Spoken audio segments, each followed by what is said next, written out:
Thank you, everybody, for coming to the Aaron Torres Podcast YouTube page. If you could do me a quick favor, see that little subscribe button at the bottom of your screen? Go ahead, click that subscribe button. Really does help our channel grow, our audience grow, and I really do appreciate it more than you know. So click that subscribe button. Appreciate your support. Now, here's the video that you came here for. John Calipari's first steps as head coach. I want to talk about staff. I want to talk about recruiting, and I want to do it right now because I think, to me, that's the interesting part, right? Is that everybody, of course, the press conference is amazing, right? The press conference is great. Everybody's having a great time, whatever. But at the same time, as John Calipari said, I'm a grinder. I'm going to get to work. By the way, producer Matt will probably be clipping this off, so make sure to take a note, okay? Oh, look at it, he already did it. That's why he's the best in the business, people. All right, so John Calipari's first steps. I think there are a couple interesting things that came out over the last 24 hours that are at least worth discussing. First off, as Pete Nakos from from On3 reported, shortly after his press conference tonight, the plan is, this is from Pete Nakos at, let's see what time it was earlier today. Pete Nakos at, let me see, it was about probably 9 a.m. Eastern time. He put out a tweet that I thought was very, very, very interesting. He said he was told, this was about 10 hours ago, so we're talking about, 10 a.m. Eastern time on Wednesday. He said, I was told that after tonight's press conference, John Calipari is meeting with high-level donors to talk NIL, etc. Waltons and Tysons are expected to be there. So first off, you know that things are moving fast when you get the two biggest names in Arkansas booster lore, if you will, the Walton family and the Tyson family in the same room. And what I was told was this: we know about the relationship with John Tyson of Tyson Chicken, and we know the role that John Tyson played to get John Calipari to Arkansas. But what I was also told was the Walton's family's got a lot of money too. And the Walton family doesn't want to feel left out and don't want to let the Tyson family get all the credit for everything and all the success that potentially could come from Arkansas. And so I bring it up because what I believe is probably what a lot of you would speculate.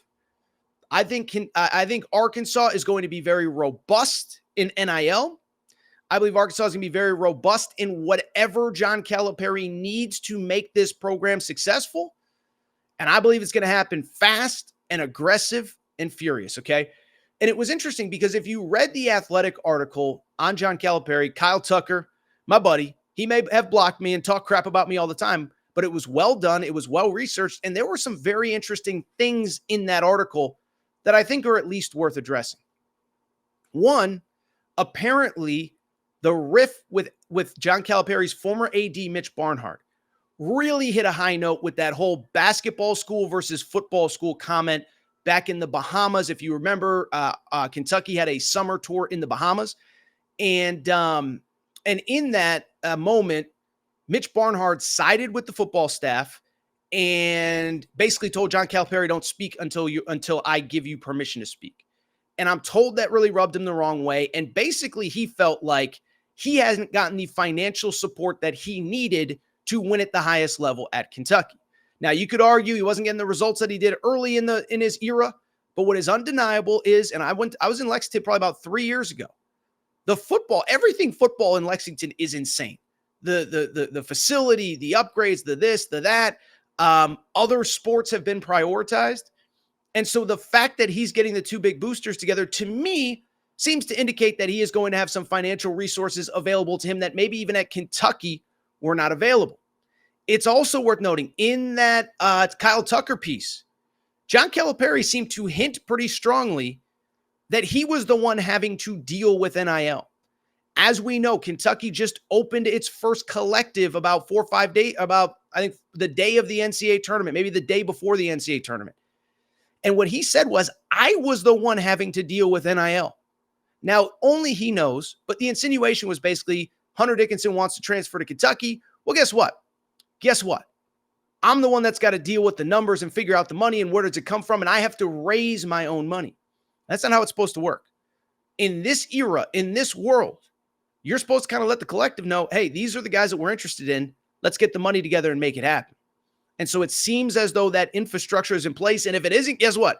That's why John Calipari is meeting with the Tyson family and the Walton family on Tuesday night.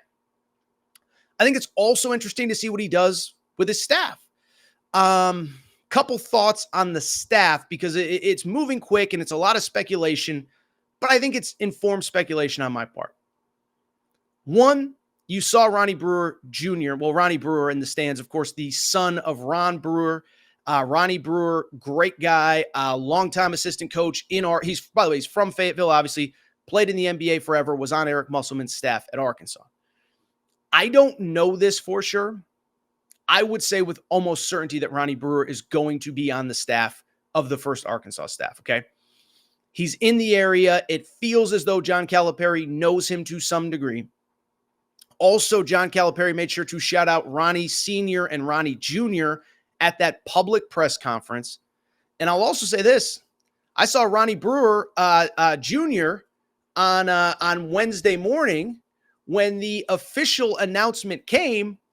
I saw Ronnie Brewer Jr., tweeting out with the eyeball emoji that John Calipari's coming. So, I mean, if, I don't want to, speak too soon here, but it feels to me like Ronnie Brewer will be part of the staff. I think what will be interesting is what happens beyond that with the coaching staff. There are some rumors and some innuendo that Kenny Payne could potentially be going with John Calipari to Kentucky. I don't think anything's finalized. I think they got to figure out, his buyout with Louisville. And if he makes this much money, how much does Louisville still have to pay him? Whatever. But I was told Kenny Payne could very much be in play at the University of Arkansas as an assistant coach. For Arkansas fans who don't know Kenny Payne, he was Calipari's lead recruiter for about a 5-6 year period. Basically went ahead and signed pretty much everybody from about 2015-16 till he left in about 2020, right around the time of the pandemic. He was a key part of some of the most talented teams of the John Calipari era. And he was also a key part of recruiting just some insanely talented players. And listen, it didn't work as a head coach, but he is a renowned big man guy, works with big men, whatever. But he's mostly known for recruiting. He's really good at it. And the insinuation seems to be that he would be in the mix for an assistant job. I'll also say I've sort of heard some rumors that Orlando Antigua, who is like the godfather of college basketball recruiting, he was the guy that was Calipari's right-hand man that went with him from Memphis to Kentucky, brought in, helped. I don't want to ever give to any one person all the credit because it's a joint effort, whatever. But I think there's a very good chance Orlando Antigua goes with him to Arkansas as well. Elite recruiter. And really, by the way, it's worth noting, elite recruiter, not just at Kentucky, was at Illinois when Illinois brought in Ayo Dosunmu and Kofi Coburn. Then he goes back to Kentucky and he helps bring in DJ Wagner and Aaron Bradshaw and all the guys that you saw last year.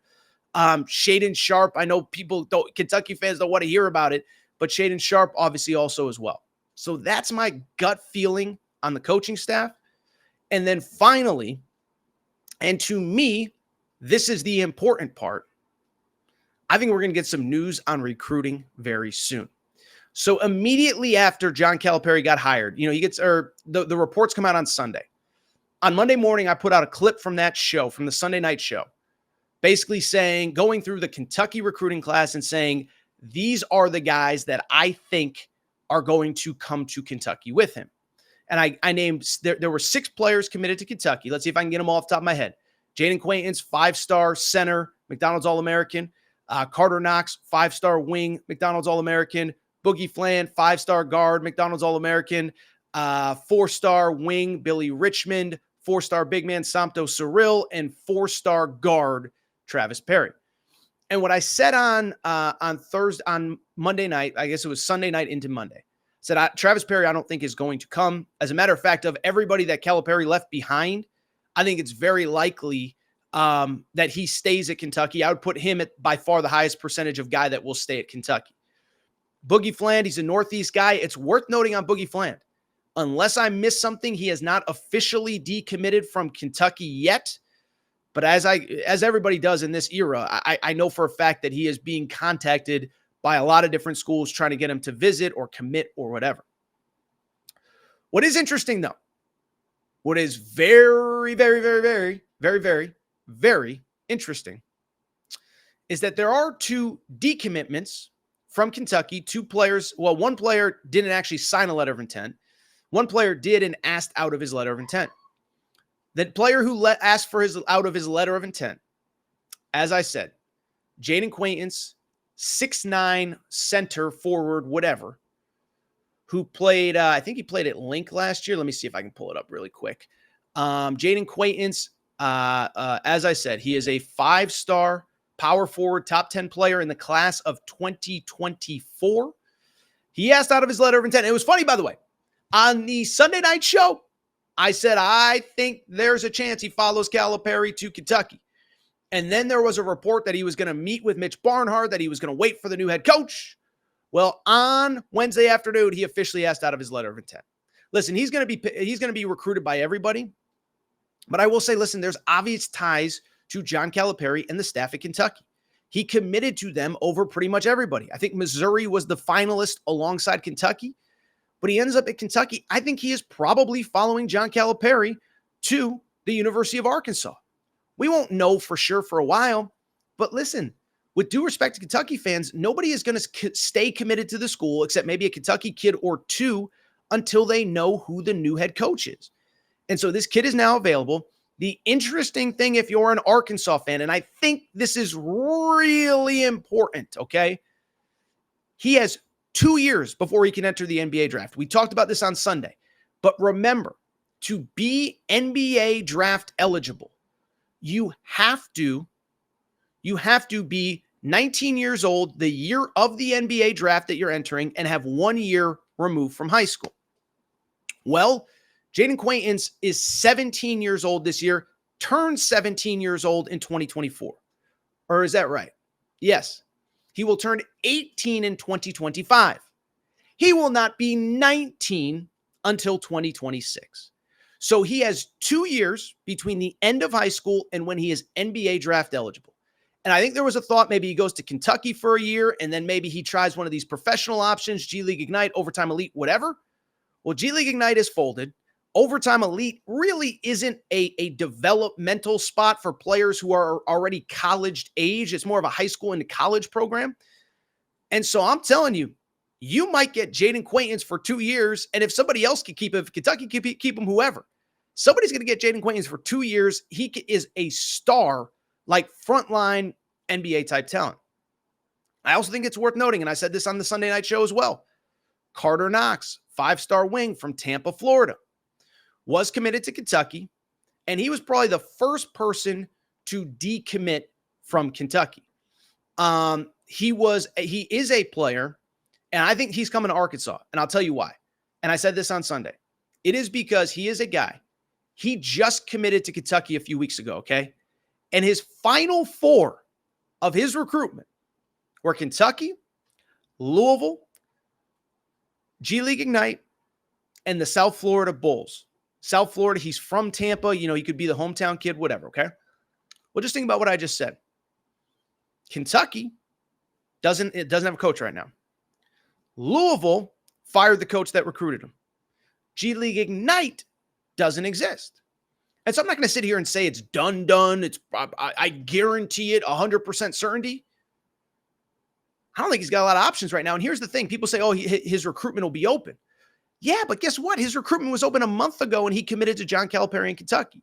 And so if it's really about getting the best out of him, the most out of him, I think he's probably going to go where he is wanted.